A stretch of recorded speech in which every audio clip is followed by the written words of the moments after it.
are talking Amityville Moon. This one is directed by Thomas J. Churchill, who was previously responsible for a movie called Big Freaking Rat, which was a B-movie I absolutely adored and had loads of fun with. And you need to have Dave Sheridan's character of the Exterminator in pretty much every movie going forward, because he is Ash Williams level good in regards to kind of characterization. Anyway, we are talking Amityville Moon, clearly a werewolf film. Before we get into it, we couldn't have to talk about the Amityville elephant in the room, so to speak. I always have to have this little disclaimer. The Amityville name is a kind of real place in America, and therefore it can't be copyrighted. So you have a variety of unrelated movies using the Amityville name to kind of put on their projects to kind of make it seem like they are at least tangentially related to the original kind of Amityville horror films. And we've had all sorts of kind of Amityville horror movies and kind of B movies in the past, and this is yet another one. But what is the story? Well, it focuses on this kind of home for wayward girls. It's kind of like a halfway house. When women kind of get out of prison, they go into this kind of, I guess, kind of like, almost like a convent, I suppose, because we have got a priest and nuns there that are kind of, they're not exactly kind of locked up, but they certainly have to kind of be in by kind of curfew and kind of and stuff like that. And two of the women who reside there have gone missing, so they call the kind of the local police, and we get this detective turn up who is there to kind of investigate. He's got a history of violence on the job and things like this, so he goes into investigating where these women may have gone. And it may well be a lycanthrope, a werewolf, a creature of the night. What'll happen? Well, you're going to have to watch the movie and find out.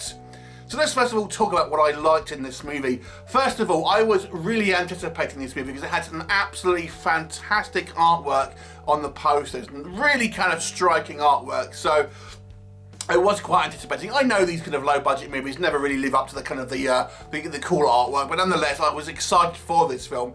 And there is some stuff to enjoy with this movie. First of all, it has this kind of vintage retro feel, thanks in part, I think, to the synth-heavy soundtrack, which is kind of reminiscent of kind of late 70s and early 80s kind of horror films, and gives it this kind of nice kind of retro feel. In fact, even the kind of the prologue really has this kind of grainy kind of look to give it that kind of that weathered and vintage feel to it, which I kind of really appreciated.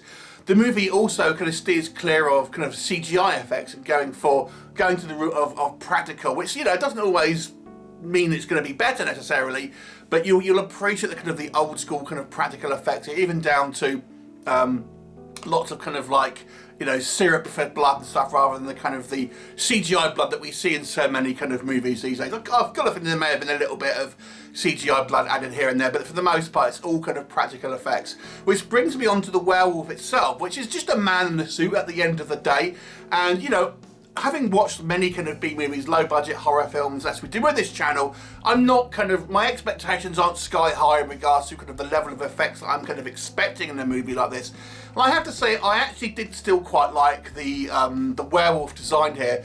It doesn't look too dissimilar from the actual cover, I have to say, especially kind of the head. I kind of enjoyed the kind of the makeup there. It does look a little bit just like a man in a suit. It actually reminds me very much of the 80s TV show simply called Werewolf, starring John J. York, which had a kind of a similar look in regards to its werewolf, kind of like a big hulking kind of bear-like kind of aesthetic. But nonetheless, I kind of enjoyed the werewolf. And I have to say, when we do see the werewolf attacks, it's filmed in a way which makes the attack seem very kind of brutal and bloody, you know, swipes, taking someone's face off and things like this. So the werewolf does seem kind of particularly kind of vicious. There's an attempt here to have like a mystery about, you know, what's actually going on, who might be the werewolf, if there is a werewolf, what's actually kind of going on, and the secrets that are hidden within this kind of like home for kind of wayward girls, and who may well be involved, and who is simply an innocent kind of party there.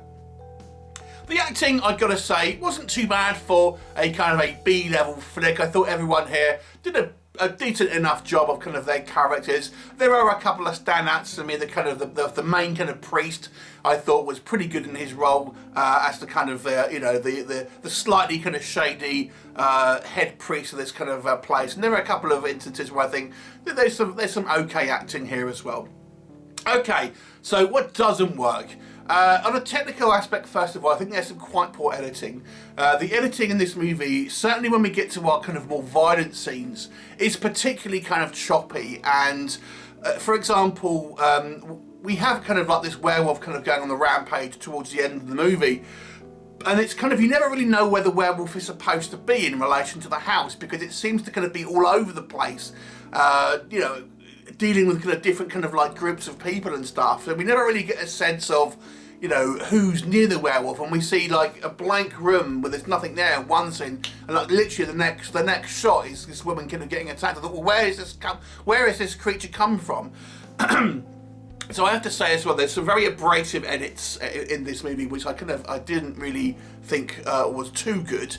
Going back to the werewolf, I kind of quite appreciate the kind of the practical werewolf suit here, but in all fairness, I have to say it doesn't kind of look all that much unlike a man in a suit. It just is a guy in a suit, and I always think a lot of, you know, productions, you know, do a good job with the head, but the kind of the body seems a little bit kind of just like a gorilla suit, and I think that's possibly the case here. You know, I still kind of quite like the werewolf, but it is kind of the way it moves, the actor kind of moves, it kind of looks like a guy lumbering. There's an attempt to have him kind of like running on all fours, but it just looks, I don't know, it doesn't really work to me. I think the actual physical acting of the werewolf could have been a little bit more animalistic, is the best way I would maybe describe it, rather than just kind of like, it looks like a guy lumbering around. I think the cinematography as well could have been improved upon to kind of give it a bit more of a kind of an eerie and kind of spooky feel. I think sometimes it kind of lacks a little bit of that kind of spooky factor, being somewhat kind of overlit and kind of a lack of kind of tension that's kind of built up. I don't really like rewriting films in reviews, but I would have liked to have maybe seen a little bit more. You don't know where the werewolf is. It's gonna, you know, pop out at any point. But the problem is here, because of the editing, I think because of the kind of like the somewhat lackluster kind of cinematography, it just seems to be everywhere, kind of too well lit. There's no real sort of building up the kind of the tension here. I think the main thing for me though, I think the story, the narrative is quite weak in this movie, because it doesn't really seem to go anywhere. We have almost like such a kind of a long detour in regards to getting to the actual point of the werewolf. You know, instead kind of going on, there's something sinister there's something dodgy going on in this kind of like, this home for kind of wayward girls, but we're not kind of quite sure what it is. We spend a lot of time with this policeman kind of doing his investigation, trying to find these, you know, these missing girls and stuff, and you know, it feels like it's treading water a lot of the time. And then we kind of got to talk about kind of like things like logic. You know, we're meant to believe that these girls want to escape, but it's not like a prison.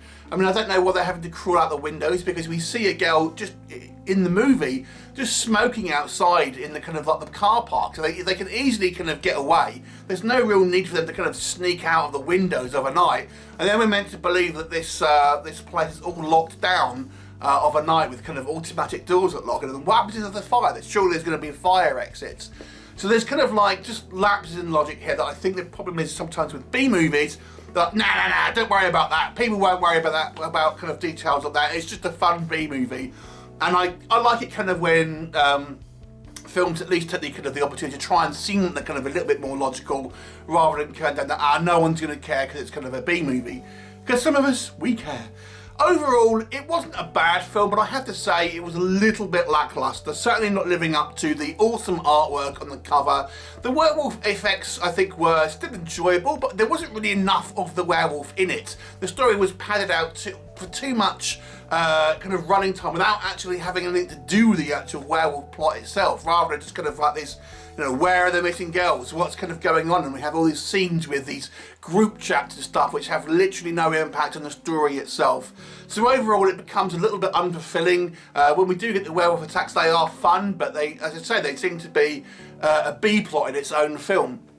So setting up the kind of the fun ride that I think the Big Freaking Rat was, and as I've said, have Dave Sheridan's character show up in these movies going forward, because he was absolutely the star of Big Freaking Rat, and would be nice to see kind of maybe him show up in other kind of creature features. My little you know, request there. So for me, this one's going to be a 4 out of 10. Wasn't bad, but it was below average if you ask my opinion.